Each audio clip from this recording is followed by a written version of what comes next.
तो चलिए बात करते हैं यहाँ पे ऑपरेशनल एम्पलीफायर के बारे में। अभी ये जो हमारा ऑपरेशनल एम्पलीफायर का टॉपिक है, ये टॉपिक इंटीग्रेटेड सर्किट्स के ऊपर डिपेंडेंट है।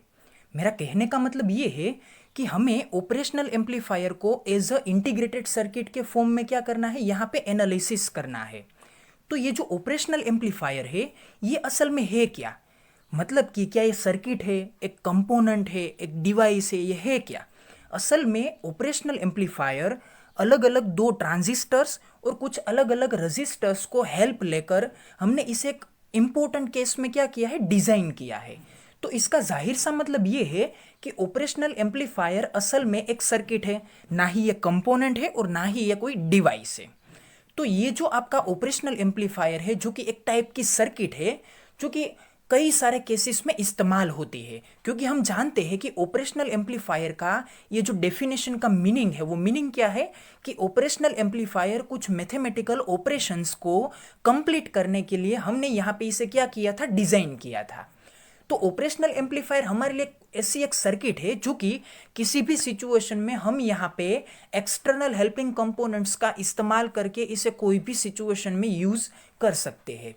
तो अगर हमारे पास कोई एक रिलायबल सिचुएशन में ऑपरेशनल एम्पलीफायर की ये जो हमारी टू ट्रांजिस्टर एनालॉजी वाली जो सर्किट है, वो सर्किट अगर हमारे पास रेडीमेड होती है, तो हम इस सर्किट में कुछ एक्सटर्नल हेल्पिंग कंपोनेंट्स का इस्तेमाल करके इसे हम inverting linear amplifier, non inverting linear amplifier, unity follower, या फिर हम इसे एडर, सबट्रैक्टर, इंटीग्रेटर, डिफरेंशिएटर, कुछ ऐसी अलग अलग बंडल्स ऑफ एप्लीकेशंस के लिए हम इसे क्या कर सकते हैं, इस्तेमाल कर सकते हैं। तो ये जो पूरा का पूरा इंट्रोडक्शन है, या फिर ये जो हमारा पूरा का पूरा लेक्चर है, इस लेक्चर का और इस इंट्रोडक्शन का एक छोटा सा एम और इंटेंशन ये है कि हमें एक ऐसा कॉम्पैक्ट सिचुएशन तैयार करना है, या फिर एक कॉम्पैक्ट रिलायबल एक डिज़ाइन तैयार करना है कि जिसके कारण उस डिज़ाइन को हम कहीं पे भी इस्तेमाल करते हैं तो हम इस ओपेम को इजीली हैंडल करने के लिए एबल हो सकते हैं। तो ये जो आपका ऑपरेशनल एम्पलीफायर है, ये ऑपरेशनल एम्पलीफायर एक इंटीग्रेटेड सर्किट के फॉर्म में आपको मिल सकता है। जैसे ही आप मार्केट में जाकर कोई एक इलेक्ट्रॉनिक्स की शॉप के जाकर ये बोलते हैं कि आप मुझे IC741 दीजिए, तो इसका मतलब ये होता है कि आप उसके पास से ऑपरेशनल एम्पलीफायर की एक आईसी मांग रहे हैं। मतलब ये है कि जो टू ट्रांजिस्टर एनालॉजी की सर्किट हमें अलग अलग ट्रांजिस्टर्स को लेकर और अलग अलग रजिस्टर्स को लेकर हमें उसे डिज़ाइन करनी पड़ती थी, वो असल में इस IC741 के एक पैकेज के अंदर क्या होती है, ऑलरेडी इनबिल्ट होती है। मतलब कि वो इंटरनली एक डिज़ाइन तैयार होता है कि जिसको आपको उसके पिन डायग्राम को यूज़ करके क्या करना होता है, सिर्फ और सिर्फ एक्सटर्नल कंपोनेंट्स को अप्लाई करके आपको अपनी जो चाहिए वो सर्किट प्रिपेयर करनी होती है। अगर आप उनसे एडर सर्किट बनाना चाहते हैं तो आप एडर सर्किट बना सकते हैं, अगर आप सबट्रैक्टर सर्किट बनाना चाहते हैं तो वो आप बना सकते हैं, integrator, differentiator, unity follower, linear inverting amplifier, linear non inverting amplifier. तो कोई भी सर्किट आप इस छोटे से एक पैकेज को इस्तेमाल करके बना सकते हैं। तो यहाँ पे हमें ये देखना है कि जैसे मैंने अभी इस पूरे के पूरे इंट्रोडक्शन में बोला कि आप उसका पिन डायग्राम देख सकते हैं या फिर आप इस आईसी का पैकेज देख सकते हैं। तो ये जो सभी वर्ड्स है, ये सभी वर्ड्स असल में इंटीग्रेटेड सर्किट की अलग अलग प्रॉपर्टी को डिफाइन करने के लिए उसकी टर्मिनोलॉजिकल टर्म्स है। मतलब कि जैसे ही आप यहाँ पे इंटीग्रेटर सर्किट के बारे में बात शुरू करते हैं तो आपको कुछ ऐसे सिंबल्स के बारे में, कुछ ऐसे पिन डायग्राम्स के बारे में, या फिर इन सभी सिचुएशंस के बारे में आपको क्या करना पड़ता है, कुछ जानना पड़ता है। तो अभी हम यहाँ पे ऑपरेशनल एम्पलीफायर के लिए जो एक स्पेसिफिक आईसी यहाँ पे इस्तेमाल होती है, आईसी का मतलब है इंटीग्रेटेड सर्किट। तो ये जो यहाँ पे एक स्पेसिफिक आईसी इस्तेमाल होती है, इस आईसी के बारे में हम यहाँ पे थोड़ा सा ओवरव्यू के फॉर्म में डिटेल देखने वाले हैं। तो चलिए देखते हैं कि इसका सिंबल कैसा होता है, इसका पिन डायग्राम किस तरह से होता है, और इस पूरी की पूरी आईसी के अंदर जो ये इंटरनल स्ट्रक्चर होता है, वो स्ट्रक्चर असल में होता क्या है। Op-amp is the important circuit which uses in many sector of electronics. Hence, we need some reliable design to make its use easy. मतलब कि ये जो आपकी ऑपरेशनल एम्पलीफायर है ये सर्किट कौन से कंपोनेंट्स को यूज करके बनी हुई है, तो यहाँ पे ये कंपोनेंट है ट्रांजिस्टर और रजिस्टर्स। तो जैसे कि हम जानते हैं कि रजिस्टर एक पैसिव कंपोनेंट है, जबकि ट्रांजिस्टर हमारा कैसा है, एक्टिव कंपोनेंट है। तो एक्टिव कंपोनेंट और पैसिव कंपोनेंट्स की जो ये हमारी बेसिक डेफिनेशन है, ये डेफिनेशन हमें ये बताती है कि अगर कोई कंपोनेंट, ये जो हमारा इलेक्ट्रिक करंट है या फिर ये जो हमारा इलेक्ट्रिक सिग्नल है, इस सिग्नल को अगर ये आपका कंपोनेंट एम्पलीफाई कर सकता है, तो उस कंपोनेंट को आप क्या बोल सकते हैं, उसे आप एक्टिव कंपोनेंट बोल सकते हैं। तो ये जो आपका ट्रांजिस्टर है, ये ट्रांजिस्टर असल में कुछ ऐसे इलेक्ट्रिकल सिग्नल्स को एम्पलीफाई कर सकता है। तो इसका जाहिर सा मतलब ये होता है कि आपका ये ऑपरेशनल एम्पलीफायर असल में एक एक्टिव कंपोनेंट का इस्तेमाल करके क्या हुआ है, डिजाइन हुआ है। तो इसके कारण जो भी ऐसी अलग अलग सर्किट्स जो कि एक्टिव कंपोनेंट्स के कारण बनी हुई होती है, इसे हम क्या बोलते हैं, इसे हम बोलते हैं इलेक्ट्रॉनिक्स। मतलब कि ये जो सभी सर्किट है वो यहाँ पे इलेक्ट्रॉन्स के फ्लोज को क्या कर सकती है, हैंडल कर सकती है, कंट्रोल कर सकती है। तो अगर आपकी सर्किट इलेक्ट्रॉन्स के फ्लो को हैंडल कर सकती है, कंट्रोल कर सकती है, तो आप इसे क्या बोल सकते हैं, इलेक्ट्रॉनिक्स सर्किट्स। लेकिन अगर आप यहाँ पे इसे इलेक्ट्रॉन्स के फ्लो को हैंडल नहीं कर सकते हैं, तो इसे आप क्या बोलेंगे, इलेक्ट्रिक सर्किट्स। तो ये जो इलेक्ट्रिक और इलेक्ट्रॉनिक्स, इन दोनों के बीच का ये जो डिफरेंस है वो आपको अच्छी तरह से याद रखना है। तो यहाँ पे ऑपरेशनल एम्पलीफायर में ट्रांजिस्टर इस्तेमाल होता है, इसके कारण हमने इसे क्या बोला है, इलेक्ट्रॉनिक्स सर्किट। और दूसरी बात कि यहाँ पे हमने ये बोला है कि ये कई सारी अलग अलग एप्लीकेशंस में इस्तेमाल होती है। तो हमें क्या करना है, तो ये जो इसके टू ट्रांजिस्टर एनालॉजी की ये जो डिजाइन है, इस डिजाइन को हमें एक परमानेंटली एक पैकेज में प्रिपेयर करना चाहिए कि जिसके कारण अगर हम इसे कहीं पे भी इस्तेमाल करना चाहते हैं तो हम इसे इजीली इस्तेमाल कर सकते हैं। तो ये जो इसका एक सिंपल सा डिजाइन बनाने का तरीका है, वो तरीका अगर हम यहाँ पे इंटीग्रेटेड सर्किट की डेफिनेशन को या फिर इंटीग्रेटेड सर्किट के लिए जो इस्तेमाल होने वाली टेक्नोलॉजी है, अगर इस टेक्नोलॉजी को हम इसके लिए इस्तेमाल करते हैं तो ये हमारा काम आसान बना सकती है। तो आगे हम यही देखते हैं। देखिए, integrated circuit concept is most reliable and easy way to design such type of devices. मतलब कि ये जो आपका इंटीग्रेटेड सर्किट का कंसेप्ट है, ये कंसेप्ट असल में कुछ इसी टाइप के मोस्ट रिलायबल और इजी सिचुएशंस में आपके ये जो डिज़ाइन है, इस डिज़ाइंस को प्रिपेयर करने के लिए हेल्पफुल साबित हो सकता है। तो हम यहाँ पे इंटीग्रेटेड सर्किट का फिनोमिनन ही इस्तेमाल करने वाले हैं कि किस तरह से हम यहाँ पे ये जो आपका ऑपरेशनल एम्पलीफायर है, इस ऑपरेशनल एम्पलीफायर के सभी कंपोनेंट्स को और इंटरनल कनेक्शंस को कैसे हम सिर्फ और सिर्फ एक सिलिकॉन के वेफर के ऊपर डिपॉजिट कर सकते हैं। देखिए, हेंस तो operational amplifier is available in fabricated manner as the IC741।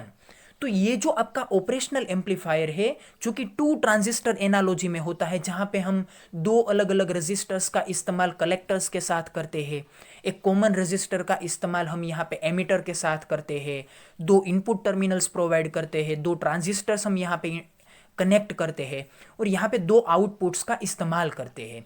और जैसे कि हम ये भी जानते हैं कि ऑपरेशनल एम्पलीफायर नॉर्मली एप्लीकेशंस में किस तरह से अप्लाई होता है, तो यहाँ पे ऑर्डिनरी सिचुएशन में ऑप एम्प के अंदर दो इनपुट सिग्नल दिए जाते हैं और सिर्फ एक ही आउटपुट सिग्नल लिया जाता है, जबकि इनकी टू ट्रांजिस्टर एनालॉजी में ये कितने आउटपुट को डिनोट करता है, टू आउटपुट को डिनोट करता है। लेकिन असल में जब हम इसे प्रैक्टिस में इस्तेमाल करते हैं तो हम यहाँ पे कितने आउटपुट्स इस्तेमाल करते हैं, सिर्फ और सिर्फ एक ही आउटपुट यहाँ पे हम इस्तेमाल करते हैं।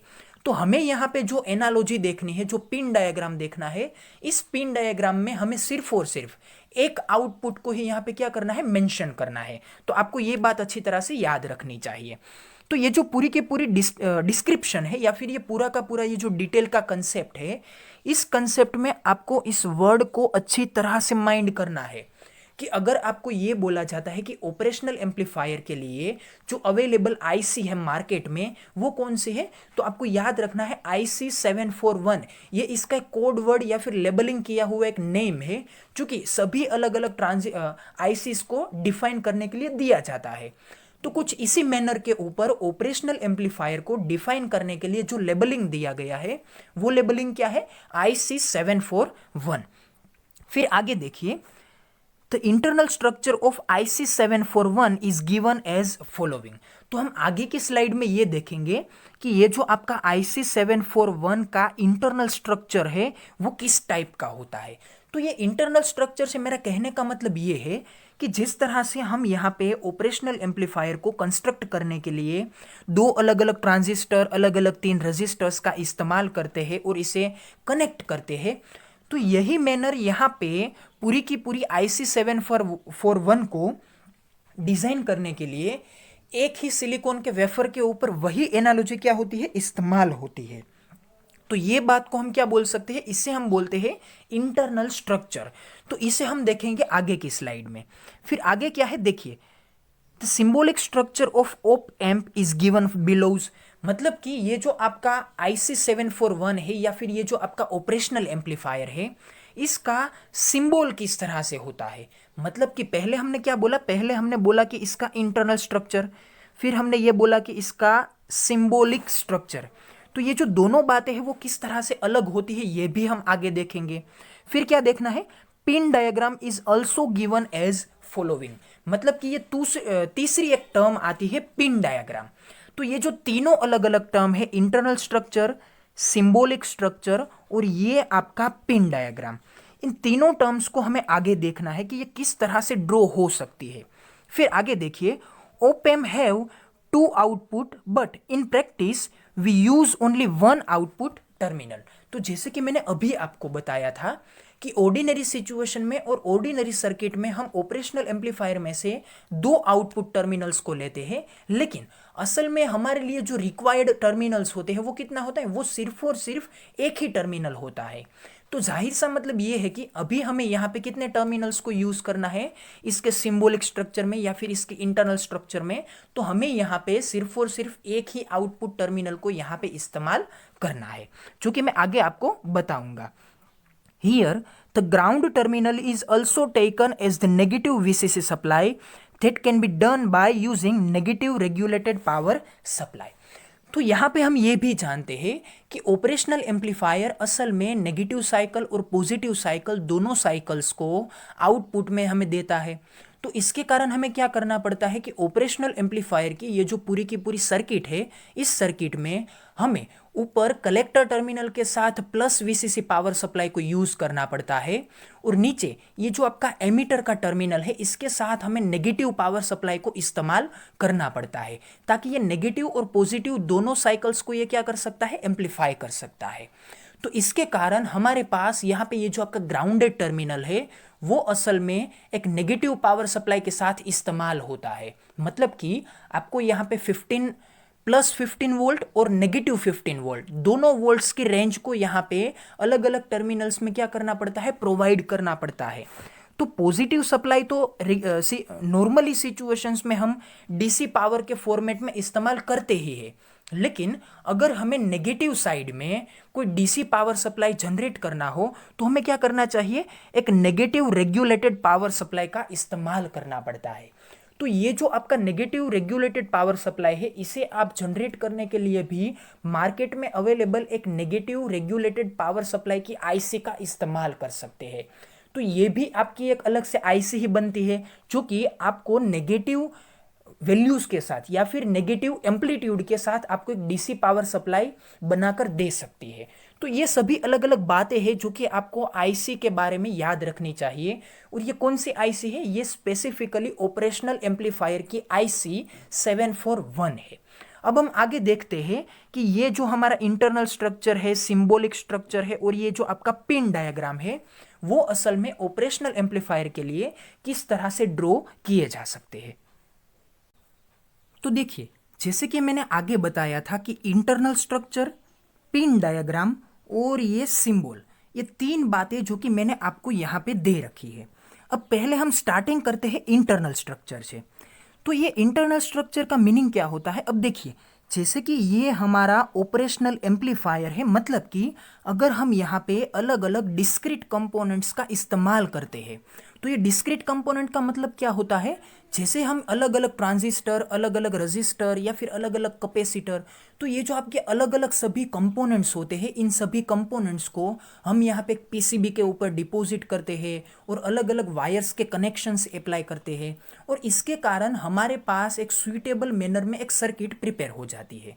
तो ये कुछ इस तरह से अलग अलग कंपोनेंट्स को जब हम इस्तेमाल करते हैं, तो ये सभी इंडिविजुअल और अलग अलग कंपोनेंट को हम क्या बोलते हैं, डिस्क्रीट कंपोनेंट बोलते हैं। तो ये जो यहाँ पे ये जो आपकी मिडल सिचुएशन में ये जो इतना पोर्शन है, वो असल में क्या है, एक डिस्क्रीट कंपोनेंट से बनी हुई ऑपरेशनल एम्पलीफायर की सर्किट है, जो कि हम ऑर्डिनरी सिचुएशन में अब तक के सभी लेक्चर्स में देख चुके हैं। तो इस सर्किट में जैसे आप देखते हैं कि यहाँ पे आपका एक इनपुट टर्मिनल है, ये भी आपका एक इनपुट टर्मिनल है, फिर ये है आपका ग्राउंड टर्मिनल, ये है आपके दोनों आउटपुट टर्मिनल्स, फिर यहाँ पे ये आपका ऊपर का ये वीसीसी सप्लाई। तो ये कुछ अलग अलग रिक्वायर्ड कंपोनेंट है।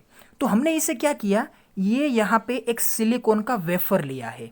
देखिए ये जो सभी डिपोजिशन की बातें हैं, किस तरह से ये सभी स्ट्रक्चर्स यहाँ पे बिल्ड होते हैं, ये जो सभी बातें हैं ना, वो असल में इलेक्ट्रॉनिक्स की एक स्पेशल ब्रांच में स्टडी की जा सकती है, जहाँ पे आप यहाँ पे आईसी को किस तरह से डिपॉजिट किया जाता है, किस तरह से ये जो आपका ट्रांजिस्टर है, डायोड है, कैपेसिटर है, रजिस्टर है, ये सभी कंपोनेंट्स किस तरह से एक ही सिलिकॉन के वेफर के ऊपर डेवलप किए जाते हैं, किस तरह से इन सभी कंपोनेंट्स के बीच में कनेक्शंस प्रिपेयर होते हैं, ये जो सभी बातें हैं ना, वो असल में इंटीग्रेटेड सर्किट के डिज़ाइनिंग के लिए अलग से एक ब्रांच में स्टडी की जाती है। लेकिन अभी हम यहाँ पे अपने सिलेबस में थोड़ी सी ऐसी बातों को देखने वाले हैं, और इसके ऊपर आगे कई अलग अलग लेक्चर्स भी आने वाले हैं, जिसमें हम बात करेंगे कि किस तरह से ये सभी आईसीस जो है वो डिपॉजिट होती है, कंस्ट्रक्ट होती है, और अलग अलग कंपोनेंट्स किस तरह से इसके ऊपर डेवलप्स होते हैं।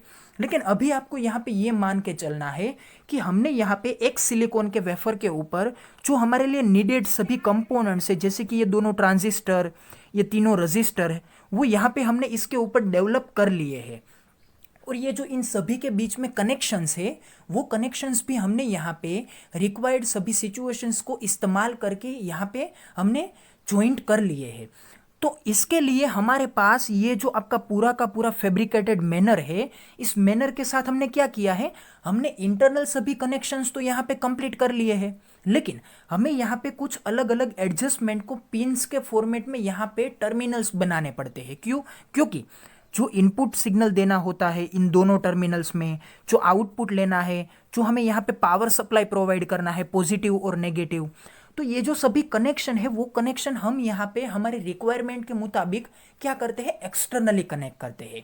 तो इसके कारण हमें क्या करना पड़ता है, ये जो आपके सभी इनपुट, आउटपुट और ये जो आपके पावर सप्लाई के टर्मिनल है, इन टर्मिनल्स को आपको यहाँ पे फ्री फॉर्मेट में एज अ ओपन टर्मिनल देना पड़ता है। तो हमने क्या किया है, एक सिलिकॉन के वेफर के ऊपर इंटरनल सभी कंपोनेंट्स को प्रिपेयर कर लिया और इंटरनल सभी कनेक्शंस को यहाँ पे हमने ज्वाइंट कर लिया है।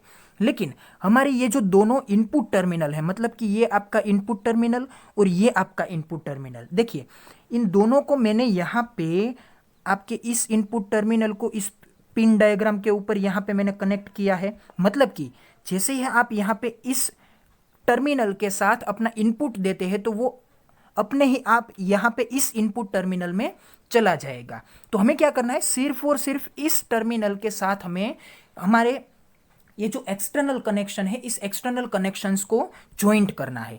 फिर देखिए इस इनपुट टर्मिनल को भी मैंने यहाँ पे पास ही के टर्मिनल में यहाँ पे क्या किया है, कनेक्ट किया है।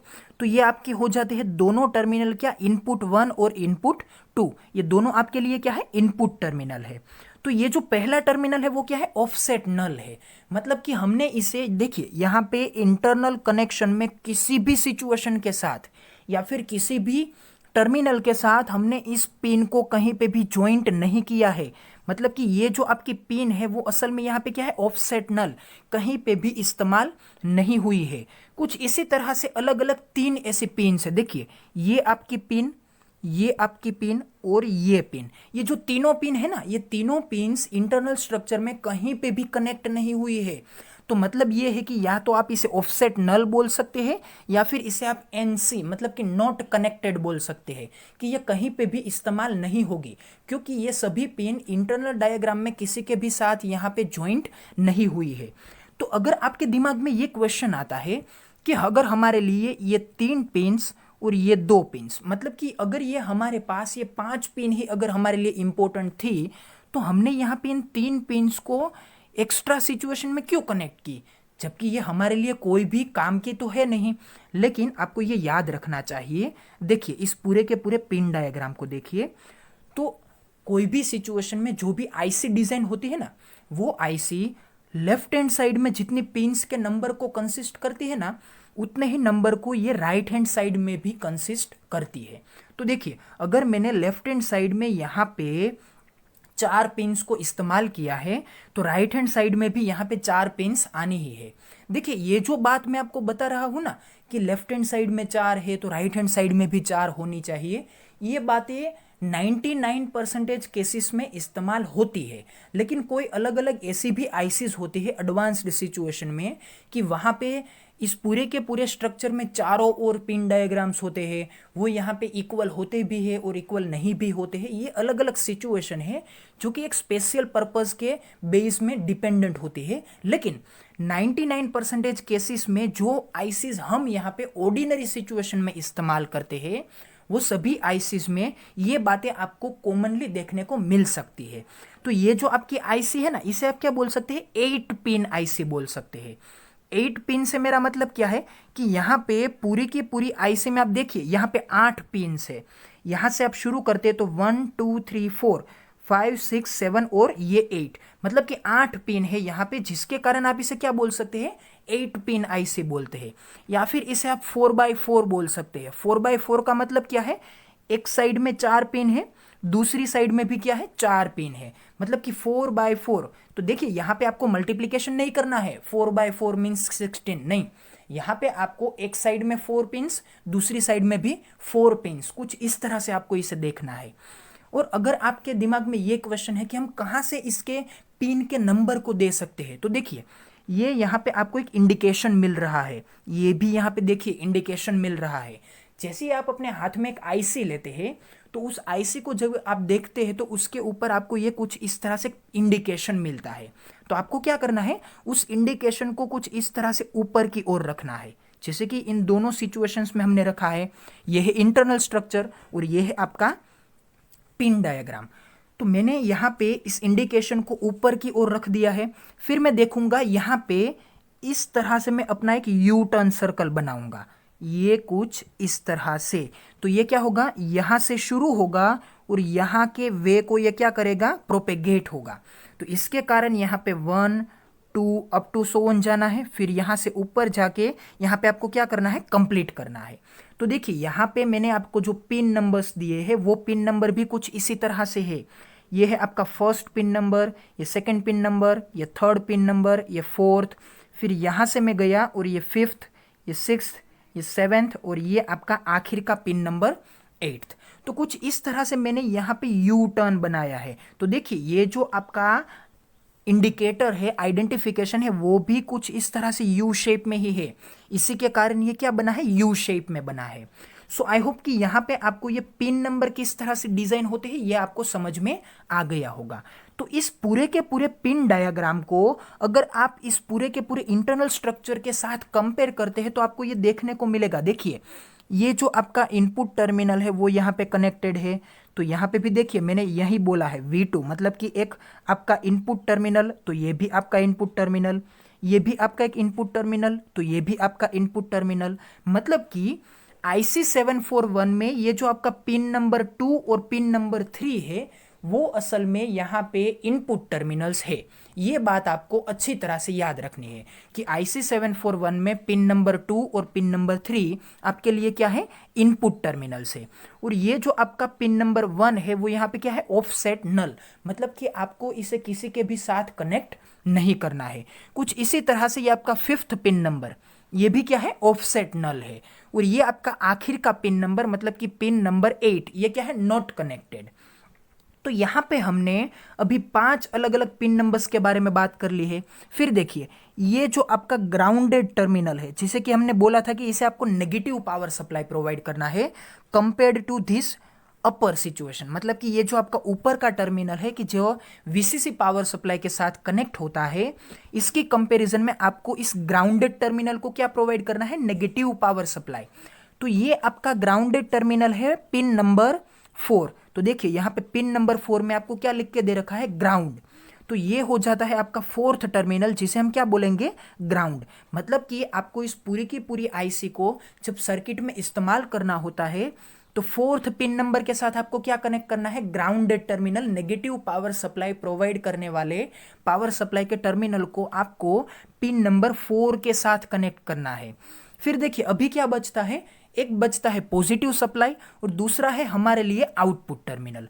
तो ये जो आपके पिन नंबर 7 और पिन नंबर 6 है वो यहाँ पे रिस्पेक्टिवली वीसीसी पावर सप्लाई और आउटपुट टर्मिनल्स है। तो देखिए यहाँ पे क्या है, वीसीसी पावर सप्लाई।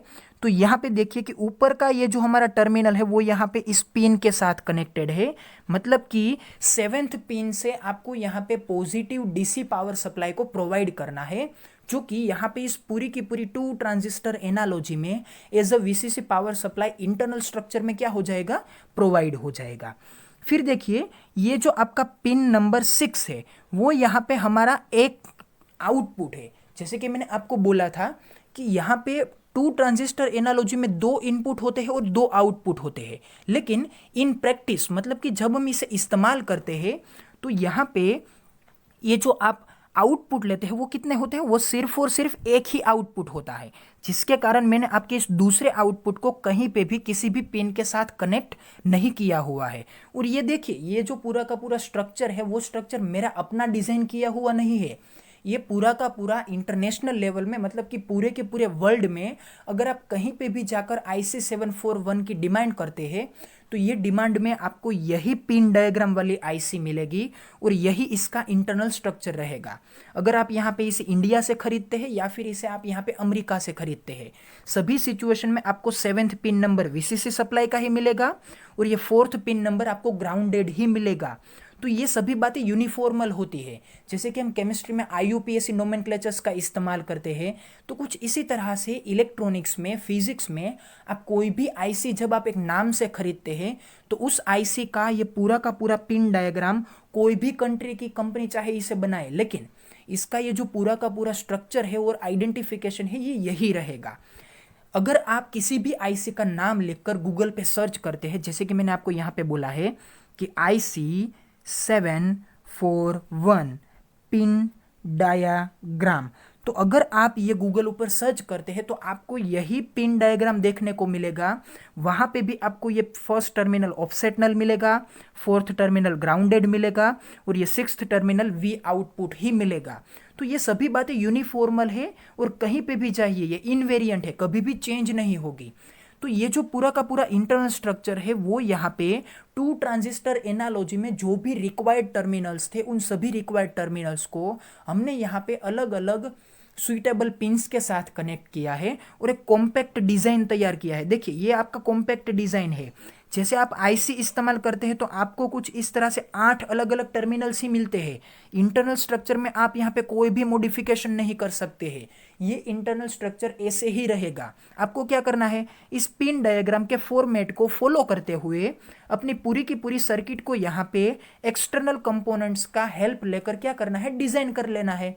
तो यहाँ पे आपको एक बेनिफिट है कि आपको ये ऑप एम्प की ये जो पूरी की पूरी सर्किट है ये यहाँ पे बनानी नहीं पड़ेगी।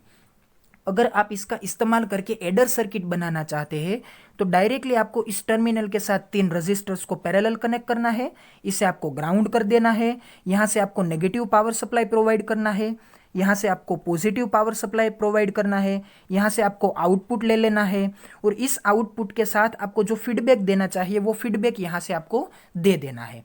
तो ये हो जाती है पूरी की पूरी आपकी एडर सर्किट। यहाँ पे आपको अलग अलग ट्रांजिस्टर और इन 3 रजिस्टर्स का इस्तेमाल नहीं करना पड़ता है। तो ये है हमारे लिए एक रिलायबल बात, जो कि मैंने आपको पहले ही इंट्रोडक्शन में बताई थी कि ऑपरेशनल एम्पलीफायर कई सारी ऐसी अलग अलग डिमांडिंग सर्किट्स में इस्तेमाल होता है। तो हमें इसका एक कॉम्पैक्ट फैब्रिकेशन प्रिपेयर करना चाहिए, तो ये है आपका एक compact fabrication. So I hope कि यहाँ पे आपको ये पिन डायग्राम और इंटरनल स्ट्रक्चर ये दोनों बातें अच्छी तरह से समझ में आ गई होगी। और ये जो हमारे लास्ट और सिचुएशन के डिपेंडेंस में एक सिंपल सी बात है, वो यहाँ पे क्या है, इस IC 741 का सिंबल। तो जैसे कि हमने एडर सर्किट और कई सारी ऐसी सर्किट्स के लेक्चर में देखा था कि हम वहाँ पे ट्राइंगल का इस्तेमाल करते थे। ये था इसका इनपुट टर्मिनल, ये भी इसका एक इनपुट टर्मिनल था, और यहाँ पे इसका एक आउटपुट टर्मिनल था। यहाँ पे दो अलग अलग इनपुट टर्मिनल है कि जिसमें एक से आपको 180 डिग्री का फेज शिफ्ट मिलता है और दूसरे से आपको 180 डिग्री का फेज शिफ्ट नहीं मिलता है। तो इन दोनों सिचुएशंस के बेस में हमने क्या किया था, एक को हमने नेगेटिव साइन से और दूसरे को हमने पॉजिटिव साइन से यहाँ पे इंडिकेट किया था। तो ये बनता है इसका सिंबल, जो कि ट्राइंगुलर सिचुएशन में हम ऑर्डिनरी सिचुएशन में कई बार इस्तेमाल कर चुके हैं। सो आई होप कि यहाँ पे आपको ये सिंबल, पिन डायग्राम और इंटरनल स्ट्रक्चर ये तीनों बातें अच्छी तरह से ऑपरेशनल एम्पलीफायर के बारे में समझ में आ गई।